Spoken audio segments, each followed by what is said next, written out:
The crystal chandeliers burned too bright, refracting light in 1,000 golden daggers that seemed to pierce Monica's eyes.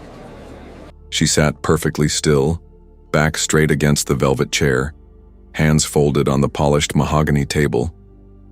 Her posture flawless, her expression unreadable. On the surface, it was another corporate banquet. Wine glasses chiming, silverware flashing, laughter swelling like an orchestra of arrogance. But Monica knew better. Beneath the symphony of wealth, there was hunger. Predatory hunger. She could feel it in the way the men looked at her, not as a guest, but as an intruder. "Gentlemen," announced Gregory Hale, the host, a self-styled king of oil who wore his tuxedo like armor. His voice boomed across the dining hall. "We are honored tonight. We have among us a special guest." All heads turned toward her. Monica lowered her gaze, her long lashes casting shadows over her cheeks. She understood every word, though none of them knew it. Her English was impeccable, but she had chosen silence. Silence was safer. "She is a businesswoman from Tokyo," Gregory continued, pausing as though the very concept amused him. "A billionaire, no less. Can you believe it?" The men laughed. The kind of laughter that was not born of humor, but of discomfort twisted into mockery. "Does she speak any English?" one asked, swirling his Bordeaux like blood in a chalice. Gregory smirked. "Not a word." Another voice, sharper, crueler. "Then why is she here?" Why indeed? Monica wondered the same. She had accepted the invitation because her advisors said it would strengthen negotiations. But she could see now that this dinner was no negotiation. It was theater, and she was the spectacle. Her thoughts slipped into Japanese, soft and private. "Stay calm. You are not alone. Your silence is power." Yet even as she told herself this, her hands clenched tighter in her lap. A burst of laughter pulled her attention back. The men had begun imitating her, bowing their heads exaggeratedly, stringing nonsense syllables together in mock Japanese. "Konnichiwa banzai." "Money, money," one jeered, and the table erupted again. Monica's chest tightened. Shame, hot and suffocating, crept up her throat. Not because of their ignorance, she had endured that all her life, but because she was trapped, surrounded, outnumbered. Her eyes flicked to the far corner of the room. A waitress stood frozen, a tray of champagne flutes trembling in her hands. She couldn't have been older than 25. Plain black dress, hair pulled back hastily, the sheen of exhaustion on her forehead. But her eyes, those eyes locked on Monica with something startling. Recognition. For the briefest second, Monica saw her. Not as staff, not as invisible. The waitress looked at her the way a drowning woman looks at another drowning woman, desperate, knowing, and Monica realized, she understood. The men had grown bolder now, leaning in close. One of them, a banker with a slick smile, pointed at her diamond bracelet. "Tell me, Gregory, how does one even earn billions in Japan? Selling kimonos?" More laughter. The words blurred, muffled by her pounding heartbeat. She wanted to speak, to cut through their cruelty with precision. But to what end? They would only twist her words. Silence was her only shield. The waitress moved closer, pretending to refill glasses. Monica heard her inhale sharply when another man muttered, "She's lucky she's rich. Otherwise she'd just be another mail-order bride." The words landed like knives. Monica flinched despite herself. The waitress froze. Her eyes darted to Monica, then back to the men, her jaw tightening. She knew. She had understood every word. Monica whispered earlier to herself. "Japanese." She spoke Japanese. Monica's pulse quickened. For the first time that evening, something other than humiliation stirred inside her. Hope. But the hope was fragile, and it shattered almost instantly as Gregory raised his glass.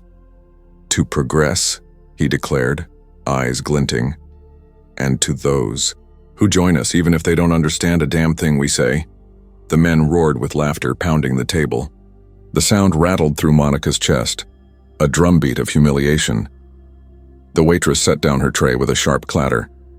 Heads turned briefly, but she recovered quickly, bowing her head in apology. Monica caught the flicker of fire in her expression, the kind that came from someone who had been silenced too many times. The dinner dragged on. Courses arrived, uneaten. Monica's appetite was gone, replaced by nausea that swirled with rage. Every bite of cruelty from the men was another reminder. Wealth could buy her a seat at their table, but not their respect. She closed her eyes briefly. In her mind, she saw her mother's face, the one who taught her that silence can be both a prison and a weapon. Choose wisely when to speak and when not to. When she opened her eyes again, the waitress was gone. The men leaned back in their chairs, full of wine and arrogance. Gregory raised a hand, signaling for dessert. His smile was the smile of a man who believed he had won something. Monica, still and silent, studied him. The seed of vengeance planted itself deep in her chest. She would not forget this night. She would not forgive it. And though she did not yet know how, she understood one thing with perfect clarity. Someone in this room had heard her. Someone had understood. The night was not over. It was only beginning. Elise balanced the tray of champagne flutes as if it were made of glass nerves instead of glass stems. Her arms ached from a 14-hour shift, and her feet throbbed inside, cheap black flats. She told herself she'd made it through worse, childbirth, divorce, eviction threats, but tonight felt heavier. Maybe it was the chandelier glare, maybe it was the way the men laughed too loud, or maybe it was that woman, the woman no one seemed to understand. Elise had noticed her the moment she entered. Immaculate black silk gown, posture like carved stone, eyes sharp yet trembling at the edges. A billionaire, Gregory Hale had bragged, as if he himself had minted her fortune. But beneath the diamonds, Elise recognized something she knew too well. Someone cornered. She drew closer, refilling glasses, with the rehearsed smile management demanded. That was when she heard it. Soft, halting Japanese. Elise nearly dropped the bottle of Bordeaux. Her mother's voice flashed in her memory, lilting through lullabies and bedtime stories. Half Japanese, half forgotten. That part of Elise's identity lived like a ghost. She hadn't spoken the language in years, not since her mother died, but the words came back to her like rain on dry earth. The woman whispered again, "Help me." Elise's chest tightened. No one at the table reacted. They didn't understand. Instead, one of the men leaned back, smirking. "She's probably talking about the sushi bar down the street." The others cackled. Elise froze. She knew what she had heard. The woman wasn't confused about food. She was begging. Her tray trembled in her grip as she edged closer, pretending to rearrange napkins. The woman's lips moved again, quieter, as though praying. "They told me lies. They want to take everything." Elise's pulse hammered in her ears. The men didn't let her words hang. Gregory leaned across the table, tone dripping with mock sympathy. "She's saying she loves being here, I can tell. Tokyo manners. You know, always polite." More laughter. It felt like nails against Elise's skin. She wanted to shout, "That's not what she said." She wanted to slam the wine bottle down and translate every syllable, but her throat locked. She saw the manager, in the corner, watching with hawk eyes. She remembered her paycheck, the overdue rent, the groceries she hadn't yet bought. She thought of her daughter Lily asleep at a neighbor's house. One wrong move and she'd lose everything. So Elise translated silently, to herself. Each whispered Japanese phrase turned into English in her mind, stabbing like a knife. The woman spoke of betrayal, of deals disguised as partnerships, of threats veiled behind politeness. She spoke of men circling like wolves, of documents she was forced to sign, of a trap already sprung. It wasn't a dinner, it was an ambush. Elise's hand brushed against her apron pocket where she kept her phone. Could she record this? No. The music was too loud, the words too soft. And what then? Who would believe a waitress with a shaky recording over billionaires with lawyers? The men grew louder, their cruelty sharpening. "Maybe she thinks she's too good for us," one jeered. "Or maybe she doesn't think at all," another added. Their laughter drowned the clinking glasses. Elise felt her face burn with second-hand shame. The billionaire woman's gaze flicked up suddenly, locking with Elise's. For a split second, the room vanished. Elise saw terror, raw and unguarded, but also a plea. As if the woman knew she had been understood. Elise's throat ached. She wanted to speak. She wanted to save her, but she couldn't. Not yet. Instead, she nodded, barely perceptible, a promise hidden in the smallest gesture. The woman's lips parted. A breath shuddered out. Relief, fragile as glass. Gregory raised his glass again. To progress, he bellowed, drunk on his own dominance. And to women who smile even when they don't have the faintest clue what's happening. The table howled with laughter. Elise felt bile rise in her throat. She retreated to the service, corner back pressed against the wall. Her hands shook as she poured water into a jug just to keep moving. Inside, her mind spiraled. This was bigger than her. Bigger than tips and shifts and overdue bills. That woman at the table wasn't just humiliated. She was trapped in something dangerous. Elise had stumbled into it by accident, but now she couldn't unhear it. She glanced back. The woman sat still, diamond bracelet glinting under the chandeliers, face carved into silence. But Elise knew better. Behind that silence was a scream only she had heard, and it echoed inside her, mingling with her own buried screams. The ones from years ago when her ex shoved her against a wall, when the neighbors looked away, when the police shrugged. Nobody had listened then. Nobody had spoken for her. But tonight she had listened. Tonight she had understood. A seed planted itself deep in her chest. It felt dangerous. It felt inevitable. Elise inhaled, steadying herself, and stepped back into the dining hall. If silence was survival, then so was listening. And Elise knew she had just stepped into something she couldn't walk away from. The men had finished their entrees, but not their appetite for cruelty. The air in the banquet hall thickened with cigar smoke and arrogance. Crystal glasses chimed. Laughter ricocheted off the chandeliers, and Monica, silent, poised, became the target they passed around like a game piece. Gregory leaned closer to her, his cologne sharp as gasoline. "Tell me, Miss Nakamura," he said slowly, over-enunciating each syllable as though speaking to a child. "Do you understand money?" The table erupted. Elise, standing by the sideboard with a tray she no longer trusted her hands to hold, bit the inside of her cheek. She understood every word Monica had whispered earlier, every plea that no one else seemed to hear. And she understood this too. Cruelty never needed translation. Monica didn't flinch. She pressed her lips together, her silence polished into defiance. Another man chimed in, the banker with the slick hair. "Maybe she thinks her kimono business makes her one of us." His friends snickered. "Gregory, should we bow every time she speaks? Or will a fortune cookie do?" Laughter roared again, bouncing from one mouth to another. Elise's knuckles turned white around the tray. Inside her mind, the Japanese words Monica had whispered replayed. "They will ruin me. They will take everything," and Elise thought of her ex. The way he would corner her in their tiny apartment, words disguised as jokes that cut like razors. "What would you do without me? Nobody wants a single mother." She remembered swallowing her rage, pretending it didn't, hurt because fighting back always ended worse. The room blurred for a moment. Elise shook her head, dragging herself back. Gregory clapped the banker on the back. "Careful now, she might understand more than she lets on." His grin widened. "Do you, sweetheart? Do you understand us?"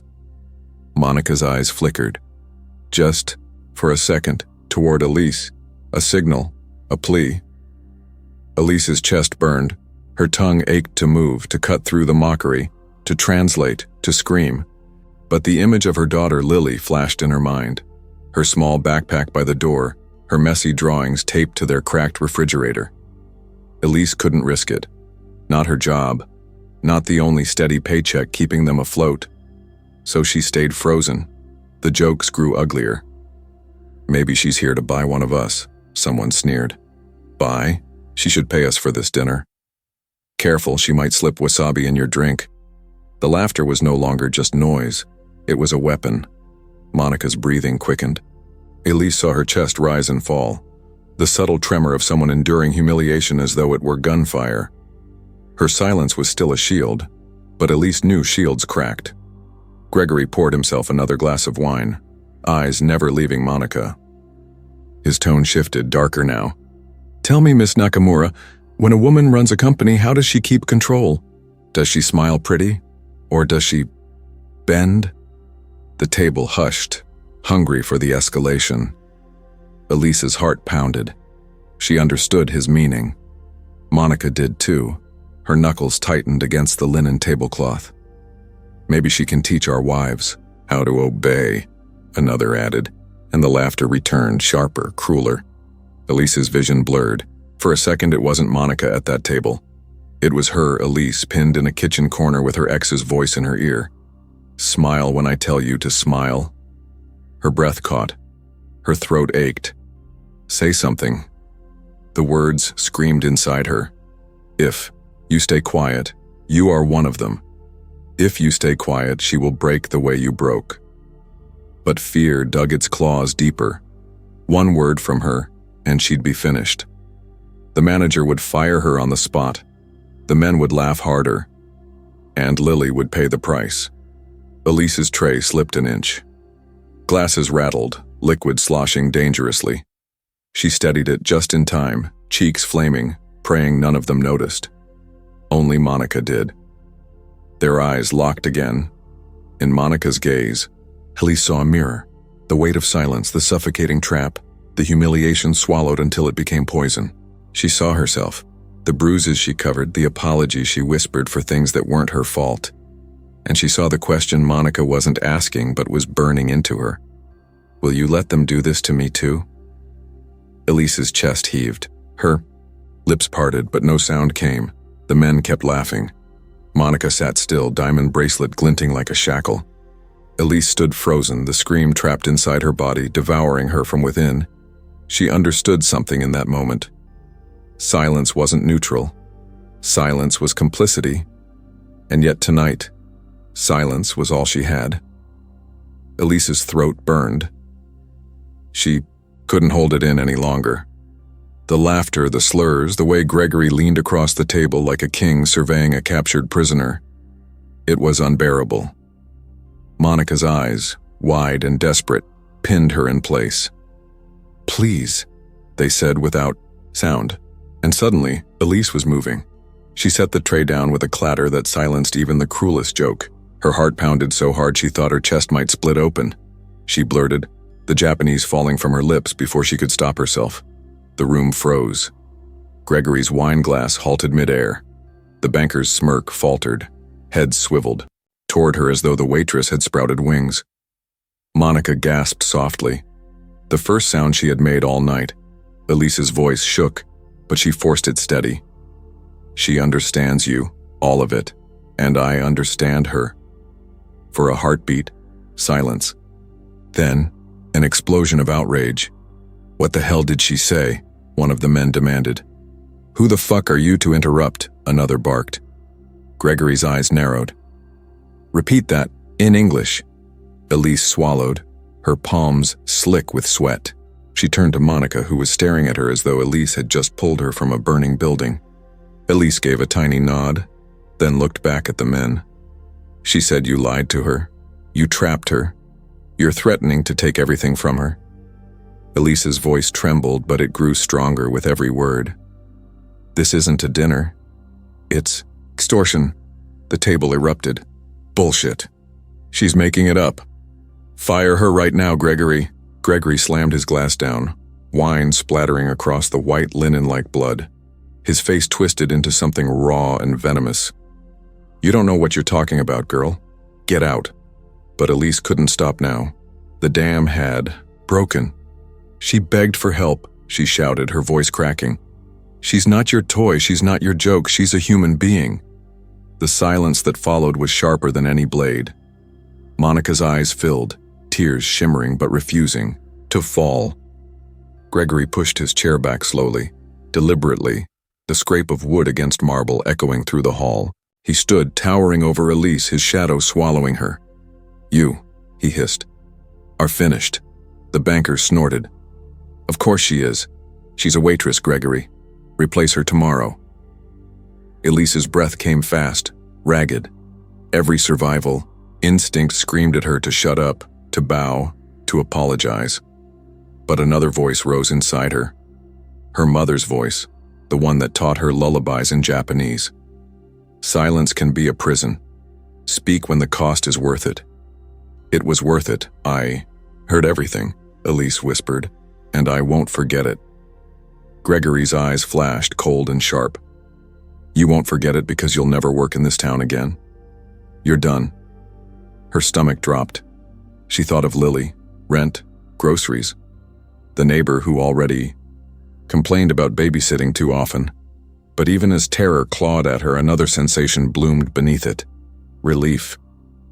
For the first time, she had said the words out loud. Monica rose slowly from her chair. The room held its breath. She stepped toward Elise, her diamond bracelet catching the light like a shard of glass. For a moment, Elise thought she might speak, thank ye, her defend her, anything. Instead, Monica placed a trembling hand on Elise's arm, squeezed once and whispered in Japanese, "You were brave." Then she was gone. She swept past Gregory and the others, out the double doors, her black gown trailing. Like a shadow, no one stopped her. No one dared. The doors slammed shut behind her. The men turned on Elise. Gregory's voice was low, venomous. "Pack your things. Get the hell out before I have security drag you out." Elise's knees trembled, but she forced herself to stand straighter.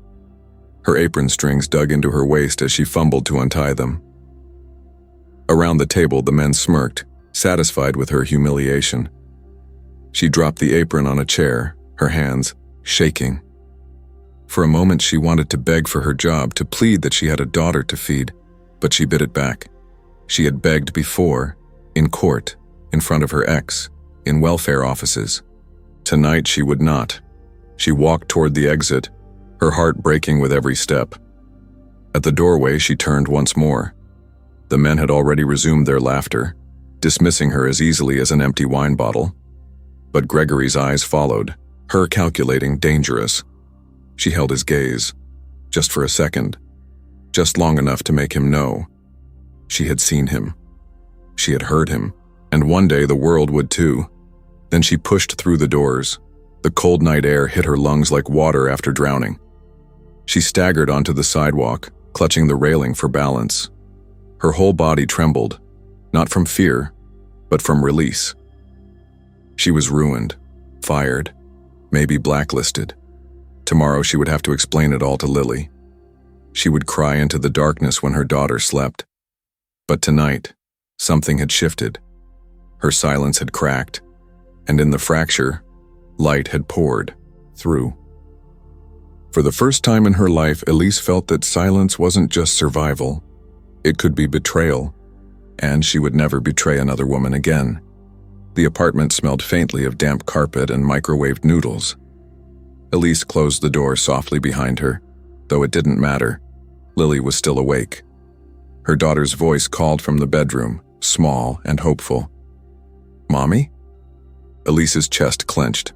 She set her purse down, careful to hide the tremor in her hands. The humiliation of the dinner still clung to her skin like smoke.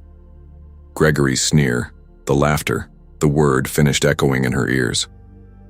Lily padded out, in her pajamas, hair sticking up in wild tufts. She held her stuffed rabbit by the ear. "You're late again." "I know, baby." Elise crouched, pulling her close. The warmth of her daughter's arms around her neck was the only thing keeping her from crumbling. "But I'm here now." Lily pulled back, studying her face with an intuition too sharp for an 8-year-old. "You've been crying." Elise forced a smile.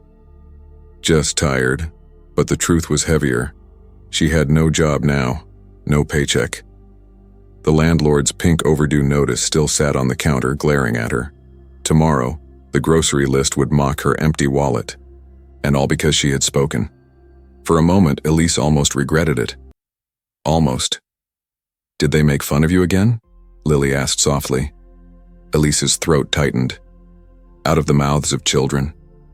She stroked Lily's hair, remembering the way the men had mocked Monica, remembering too the jeers from her ex long ago. Who do you think you are? He would snarl, shoving her against the refrigerator. Without me, you're nothing. The memory hit like a fist. Elise blinked hard, forcing it back into the shadows where it belonged. She tucked Lily into bed, kissing her forehead. Get some sleep.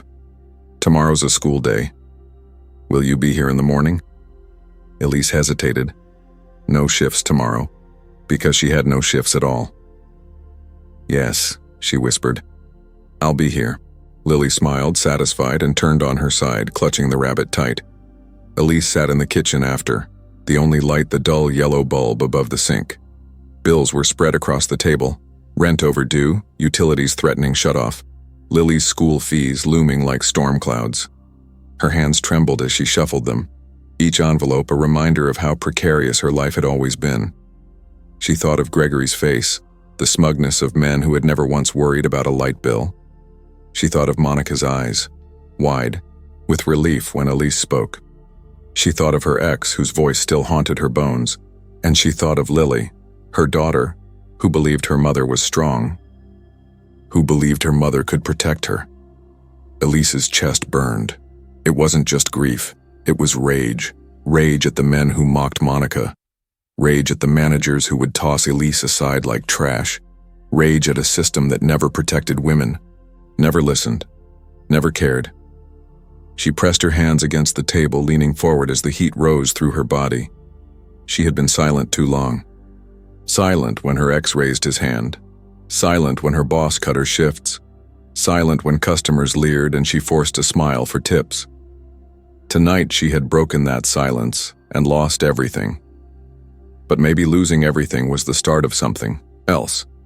Her eyes fell on Lily's school drawing taped to the fridge, a crayon picture of a woman with wild hair holding a child's hand. Above it, in shaky letters, "My mommy is brave." Elise's vision blurred. She wiped her eyes roughly, almost angry at her own tears. Brave. That was what her daughter believed. So Elise would make it true. She stood, her chair scraping back. In the all-cracked kitchen mirror, she caught her reflection. Messy hair, tired eyes, shoulders slumped. She straightened them, lifted her chin. For the first time in years, she recognized the fire in her own gaze.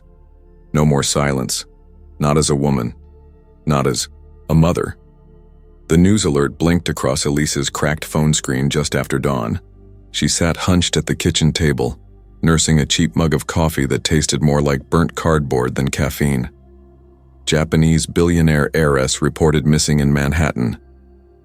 Her heart stopped. The article was brief, vague, as though someone had deliberately trimmed away the details. Monica Tanaka, a reclusive investor with holdings across Asia and Europe, was last seen leaving a high-profile dinner 2 nights earlier. Elise didn't need the photo attached to know it was the same woman. The eyes alone said everything. Lily stirred in the bedroom, but Elise couldn't move. The words blurred as she read them again. Missing. Heiress. Last seen. The bile rose. Fast. She remembered Monica's trembling hands on the linen tablecloth, her voice cracking in Japanese as the men around her laughed. She remembered translating her whispered plea in her head. They will take everything. Even my freedom. And now Monica was gone. Elise's hand shook so badly the coffee sloshed onto her bills. By mid-morning the whispers had spread. The neighborhood diner's TV replayed the story every hour. Customers murmured, their voices tight, with speculation. Human trafficking, one said. She owed someone money, another offered. Elise refilled cups and listened, her chest coiled tighter with every half-truth. No one knew what had been said at that table. No one knew but her. On her break, she ducked into the alley, pulling out her phone. She searched deeper. Financial, blogs, obscure forums, anything not filtered through the polished news cycle. A thread caught her eye. Tanaka's disappearance smells like a corporate cover-up. There's talk of forged contracts, debt laundering, offshore accounts. Whoever she crossed, They're powerful enough to erase her. Erase. The word chilled Elise. She thought of Gregory's smirk, the way the other men circled Monica like sharks. They weren't just mocking her, they were warning her. And Elise had spoken. That night, after putting Lily to bed, Elise opened her laptop, the screen's glow carving sharp lines into her tired face. She typed furiously, Japanese billionaire, dinner missing, Manhattan, last words in Japanese, nothing. She tried another angle. Corporate dinner scandal, waitress witness, still nothing. It was as if the dinner had never happened. Her pulse quickened. They had the power to vanish a woman worth billions. What chance did a single mother have? Her cursor hovered over a blank email draft. Journalists, lawyers, anyone. She began to type, My name is Elise Grant. I was present the night Monica Tanaka disappeared. I speak Japanese. I heard what she said. Her hands froze. She deleted it. Started again. Deleted. If she pressed send, she wasn't just exposing them. She was exposing herself. From the bedroom, Lily coughed in her sleep. Elise's chest tightened. This wasn't just about justice anymore. It was about survival, for both of them. 2 days later, a man in a dark suit appeared at the diner. Elise spotted him the moment he entered. Polished shoes, tailored jacket, eyes like ice. He didn't order food. He just sat at the counter watching. When she finally approached, pad in hand, he leaned forward slightly. His voice was calm, measured. Miss Grant? Her breath hitched. She hadn't given him her name. I think you should stop telling stories, he said, sliding a $100 bill across the counter. For your daughter's sake. Her skin prickled cold. I don't know what you're talking about. The man smiled thinly. Good. Let's keep it that way. He stood, leaving the bill untouched, and walked out. Elise's legs nearly buckled. She clutched the counter, her lungs refusing air. They knew her name. They knew about Lily. That night, she sat on the floor of her bedroom, knees pulled to her chest, staring at the door like it might burst open at any second. The memories pressed down like weights. Monica's desperate eyes, the men's laughter, her ex's fists slamming against the door years ago. All of it tangled until she could barely breathe. She pressed her palms over her ears, whispering, I can't. I can't. I can't. But then she saw Lily's drawing again, taped to the mirror. My mommy is brave. Her fear twisted into fury. If they thought intimidation would silence her, they didn't know who she had become. She had survived worse. She had survived a man who swore she was nothing. She had survived nights with no food, mornings with bruises hidden under makeup. She could survive this too. The next morning, Elise walked Lily to school, clutching her daughter's hand tighter than usual. Every passing car made her flinch. Every stranger's glance felt like a threat. At the school gate, Lily looked up at her. Mommy, why are you scared? Elise forced a smile. I'm not scared, baby. I'm just careful.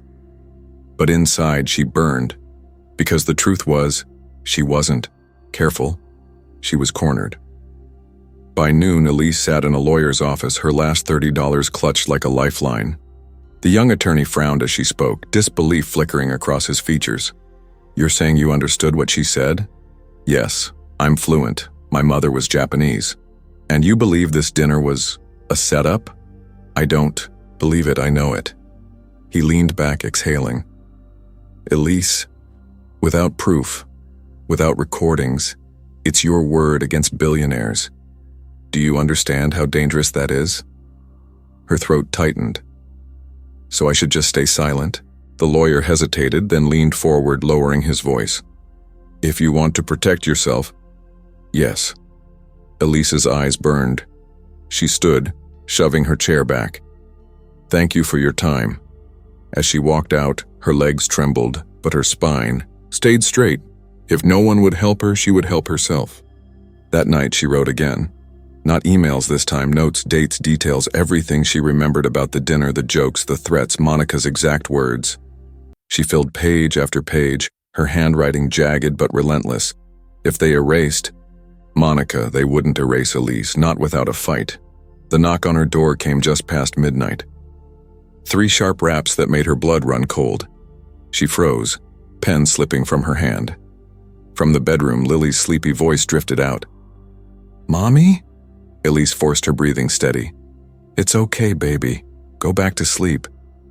She crept to the door, pressing her eye to the peephole. The hallway was empty, but tucked under the door was a folded piece of paper. With trembling hands, she opened it. The message was short, written in neat block letters. "We warned you. Next time, it's your daughter." Her vision swam. The paper crumpled in her fist. This was no longer about justice.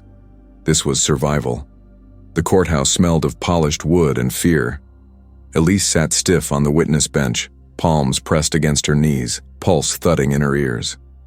The lawyers shuffled papers. The jury shifted, and the men who had once laughed over wine and veiled threats now sat across from her in crisp suits, their arrogance disguised as professionalism. The judge's gavel cracked. "Proceed," the prosecutor gave. A reassuring nod, but Elise's stomach churned. She had been told this was her moment, the truth would finally be heard. But the moment the defense attorney stood, Elise felt the trap tighten. He was tall, silver-haired, his voice smooth as silk. "Miss Grant," he began, "you claim to have overheard conversations in Japanese, a language few in this courtroom. Understand?" "Yes," Elise said, her voice steadier than she felt. "And you speak Japanese because my mother was Japanese. She taught me." He smiled, but it wasn't kind. "So no formal certification? No degree in linguistics?" Her throat tightened. "No." "Interesting." He turned to the jury, raising his brows. "Ladies and gentlemen, we are to believe that a waitress with no credentials conveniently understood every word of a billionaire's private conversation?" A ripple of unease moved through the room. Elise's face burned. The prosecutor rose, objecting, but the judge allowed the line of questioning. The defense attorney pressed on, circling Elise like a predator.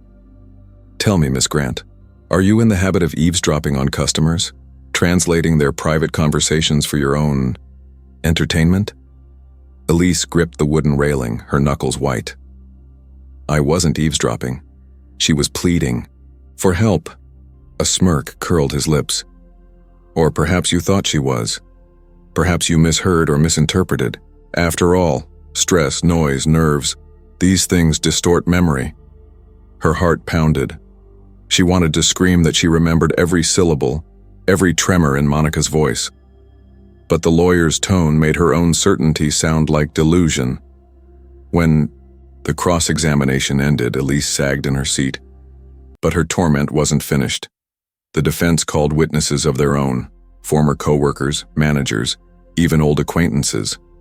Each one chipped away at her credibility. Her ex-boyfriend, Tom, swaggered up to the stand.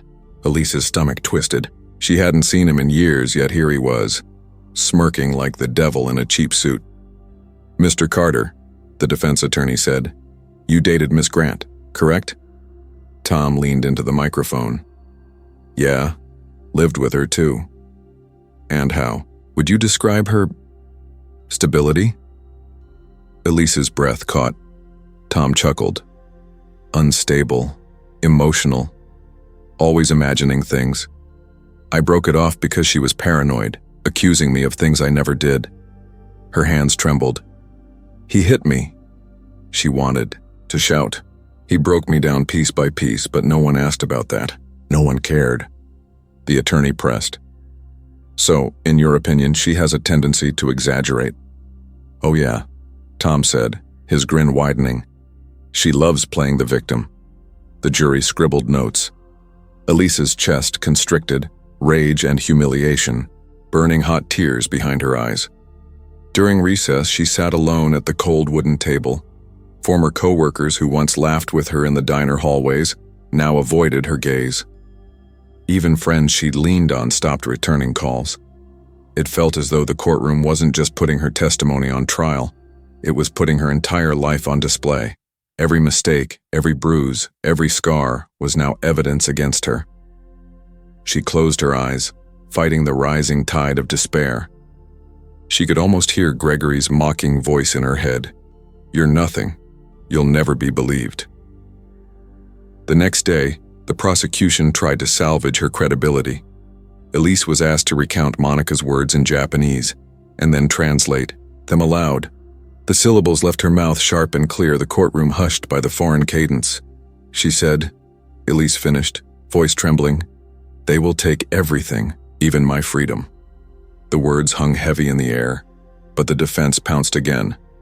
And yet no recordings, no corroborating witnesses, only the memory of a waitress with a grudge. Elise's voice cracked. "I don't have a grudge. I have the truth." The attorney smirked. "The truth according to you, Miss Grant, a single mother under financial strain, fired from her job, desperate for attention." Her body recoiled as though slapped. The trial dragged on. Each day Elise walked into that courtroom feeling more stripped bare. Each betrayal deepened the wound. Friends denying her, co-workers calling her unreliable, her abusive past dragged into the light like a weapon. Yet through it all, one constant anchored her: Lily.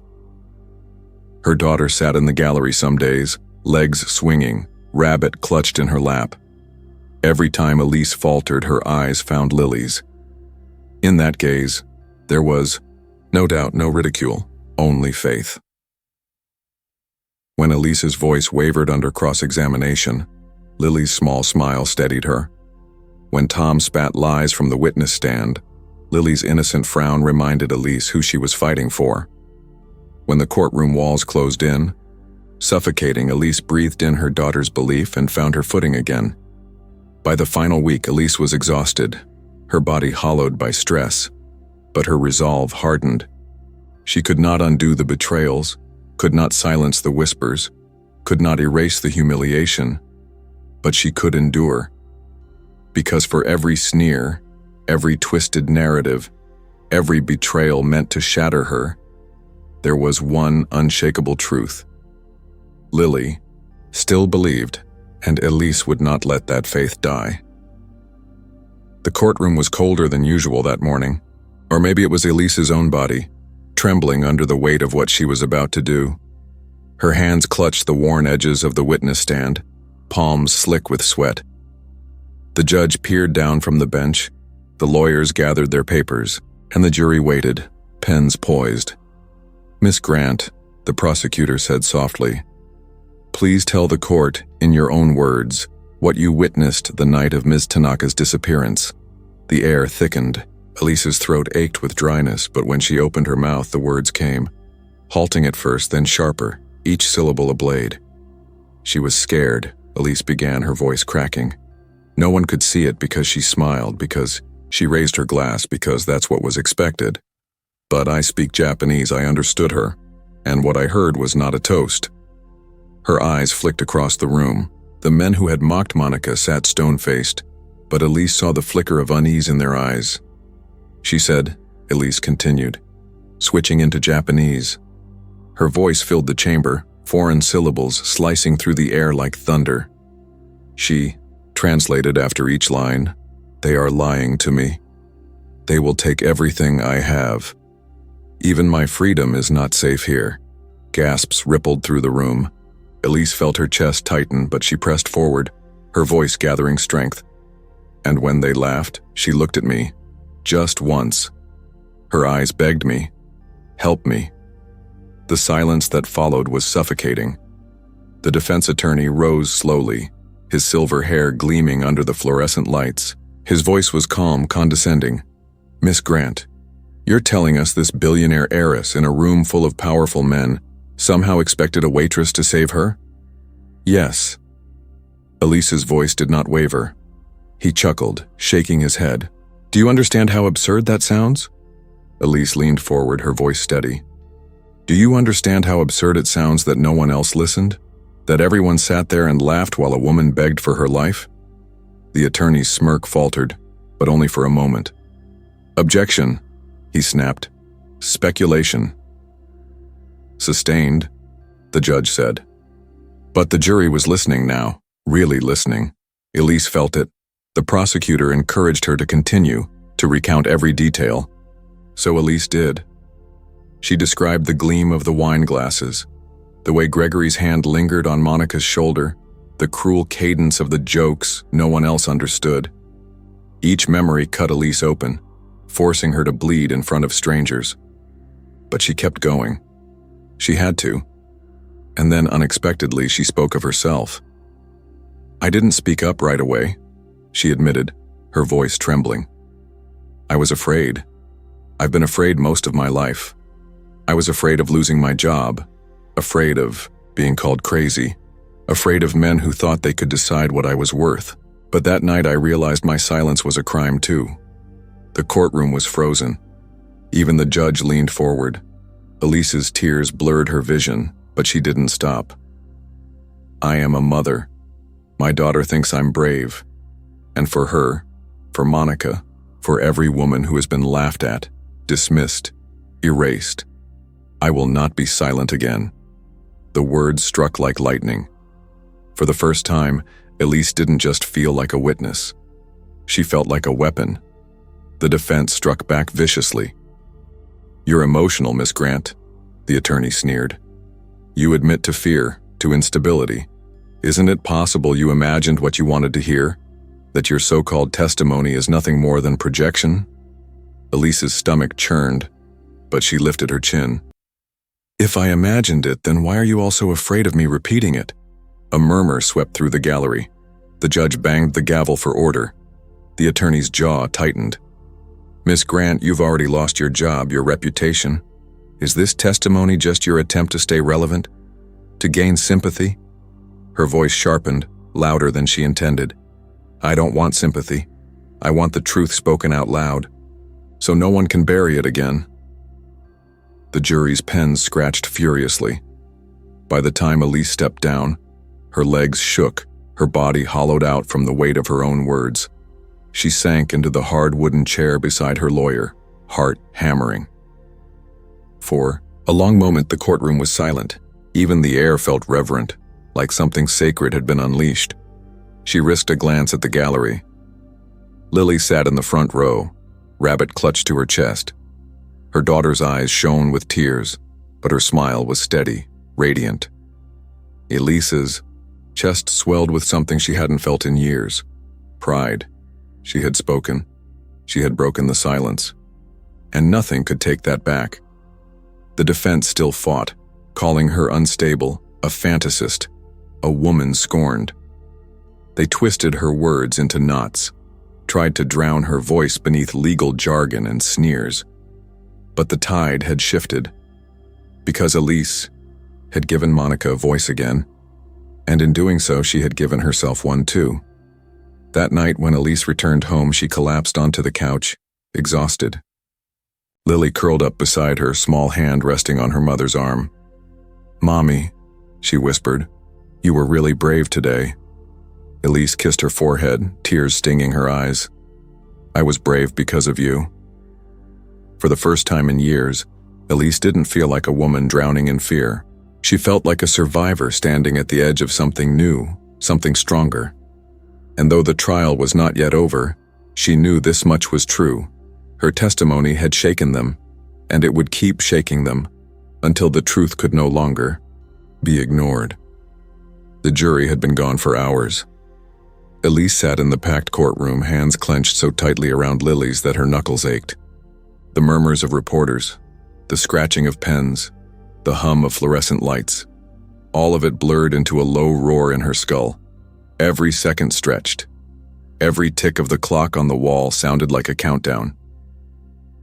Lily leaned against her arm, whispering, "Mommy, are they coming back?"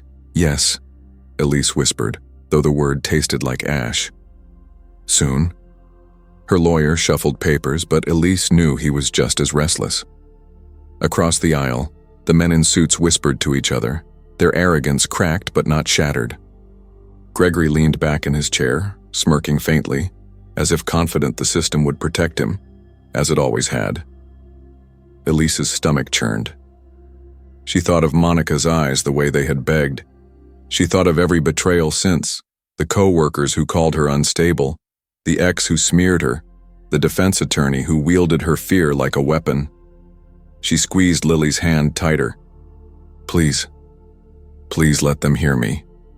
Please let them believe. The door opened. The jury filed back in, solemn, eyes downcast. Elise's heart leapt to her throat. The room fell silent. Even Gregory sat forward, the smirk gone. The foreman held a slip of paper in trembling fingers. Members of the jury, the judge said, have you reached a verdict?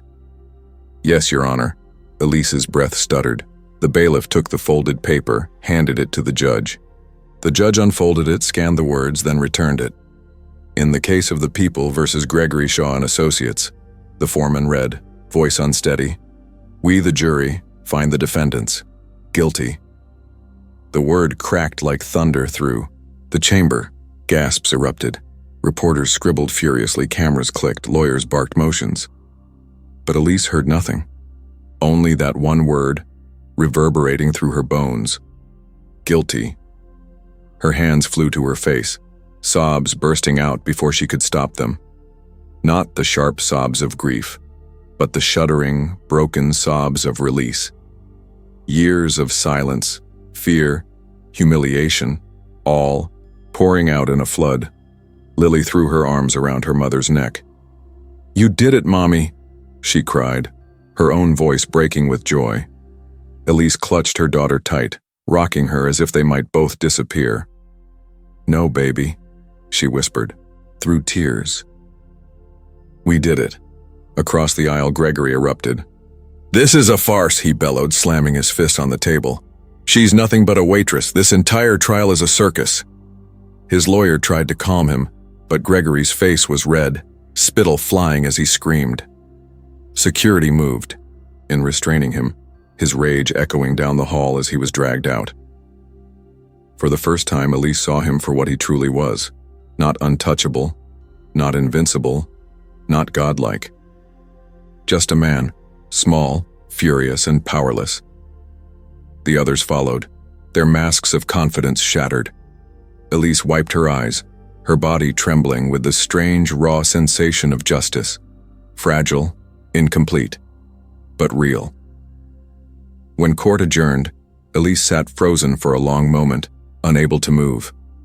The room emptied around her, jurors filing out, reporters shouting questions, guards ushering the convicted men away. Her lawyer touched her arm gently.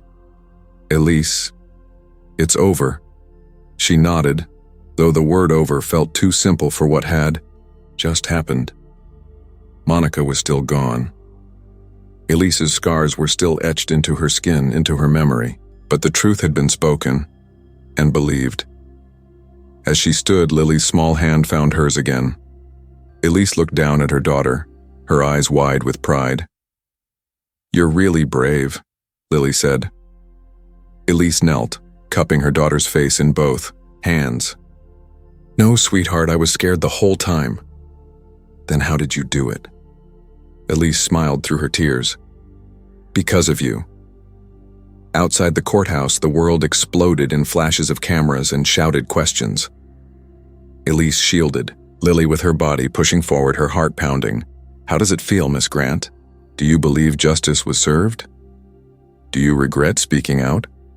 Elise paused at the top of the courthouse steps. For the first time, she didn't shrink from the noise.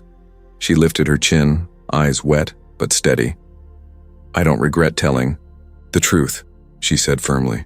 Not for Monica, not for myself, and not for my daughter. The crowd erupted again, but Elise no longer felt drowned by it. She turned, guiding Lily down the steps, step by step into the waiting city. That night, back in their tiny apartment, Elise tucked Lily into bed. The stuffed rabbit was tucked under her daughter's chin, and for once, Lily fell asleep without asking if Elise would be there in the morning. Elise sat at the kitchen table staring at the stack of bills. They were still there. The rent was still overdue. Life hadn't magically transformed, but something inside her had. Her silence was gone, and in its place was a voice strong enough to shake a courtroom, strong enough to give another woman's story life, strong enough to change her daughter's future. Elise closed her eyes, exhaling slowly. The fight wasn't over. Not for her, not for women like Monica. not for anyone. But tonight justice had spoken, and for the first time in years, Elise believed she could survive whatever came next. It was spring when the dust finally settled. The courthouse was no longer swarmed with cameras. The headlines had faded, replaced by new scandals, new crimes, new names. The men who had mocked Monica were behind bars, though their lawyers still filed appeals, clinging to scraps of their empire. For Elise, none of that mattered anymore. Her life had returned to its quiet orbit. The two-bedroom apartment, the late-night dishwashing shifts, the endless stack of bills on the counter. But there was something different now. The silence that once suffocated her no longer felt heavy. It felt earned. She was still here. And that, Elise realized, was victory enough. One Saturday morning, Elise stood at the stove, flipping pancakes for Lily. The smell of butter and sugar filled the air, and sunlight spilled through the thin curtains. Lily, perched at the wobbly kitchen table, swung her legs and watched her mother intently. "Do you miss it?" she asked suddenly. Elise glanced back. "Miss what, sweetheart?" "The court, the cameras, everyone talking about you." Elise laughed, softly shaking her head. "No, baby. That wasn't real life. This is..." She slid a pancake onto Lily's plate, adding a smiley face and strawberries. Lily frowned thoughtfully. "But you were, like, famous for being brave." Elise set the pan down, turned to face her daughter. "I don't need to be famous. I just need to be your mom." Lily's grin spread wide. She took a huge bite of pancake, cheeks puffing, and Elise's heart swelled. That was the legacy she wanted. Not the flashbulbs, not the stories, but this. Mornings of safety, of sweetness, of her daughter watching her with pride instead of fear. Still, Monica's face haunted her. Late at night, Elise would lie awake, staring at the ceiling, hearing again the desperate cadence of Japanese syllables no one else had understood. Sometimes she wondered if she had done enough. Monica had vanished, her body never found. She was a name whispered in investigations, a ghost in financial scandals, a tragic headline clipped from the paper. But to Elise, Monica was more than a story. She was the woman who had looked at her across a glittering table, eyes pleading, and in that instant had changed Elise's life forever. Elise had spoken because Monica could not. And that, she reminded herself, was the only justice left to give. Months passed. Elise rebuilt piece by piece. She picked up shifts at a diner closer to Lily's school. She budgeted fiercely, stretching every dollar but never complaining. Some nights she studied at the library after work, learning bookkeeping, her small dream of one day running her own cafe still alive, flickering but steady. She kept her circle small. No more fair-weather friends, no men with smooth lies. She had her lawyer's number saved, a journalist or two who still checked in, but her world was quieter now, safer, and Lily was thriving. One afternoon, Elise arrived early at school pickup, leaning against the fence as children spilled into the yard. She spotted her daughter in a cluster of girls animatedly telling a story. And then my mom stood up in court and told everyone the truth. And nobody believed her at first, but she didn't stop, and she won.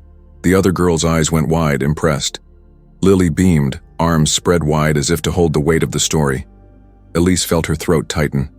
She hadn't realized Lily carried her story like that. Not as trauma, but as legend.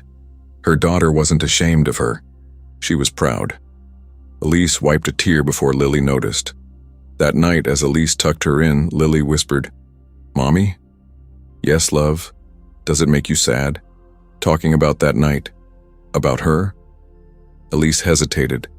"Sometimes, but sometimes it makes me strong." "Why?" "Because..." Elise smoothed Lily's hair, her voice trembling but steady. "Because Monica wasn't just one woman. She was every woman who's ever been silenced. And when I spoke, I wasn't just speaking for her. I was speaking for me, and for you, and for every girl who deserves to be safe." Lily blinked up at her, eyes shining. Then I'll always be safe, because you're my mom. Elise kissed her forehead, whispering, "That's the only victory I'll ever need." Weeks later, Elise was invited to a small community gathering hosted by women's advocates. Not the national spotlight, not the frenzy of reporters, just a circle of women in folding chairs, sharing coffee and stories. She almost didn't go, but Lily insisted. At the gathering, Elise listened as women spoke. Teachers, nurses, cashiers, mothers. Some told stories of violence, others of survival, others simply of exhaustion. Elise realized with a jolt that every voice mattered, no matter how small. When it was her turn, she stood slowly, her palms damp, her chest tight. "My name is Elise," she began, her voice trembling. "And I used to believe silence would protect me, but silence is where they win. Speaking, even when your voice shakes, is how we take our lives back." The women nodded, some with tears, some with quiet smiles. Elise sat down, her heart racing, but something inside her had shifted again. It wasn't about courts, or verdicts, or headlines anymore. It was about this: women holding space for each other, refusing to disappear. That night, Elise lay beside Lily, both of them watching the ceiling fan spin lazily above. "Mom," Lily murmured sleepily. "Yes? Do you think the dinner will ever end?" Elise frowned softly. "What do you mean, baby?" "The one where nobody listened." Elise wrapped her arms around her daughter, pulling her close. "Yes," she whispered. "It ended the moment I spoke. And now it can never happen the same way again." Lily yawned, already drifting into dreams. Elise stared into the dark, her heart both heavy and light. The dinner was over. The men were gone. But the fire it lit inside her, inside every woman who heard, would never die. And that was her true victory. Not revenge, not even justice, motherhood. The unbroken chain of voice to voice, generation to generation, the future safe in her daughter's eyes.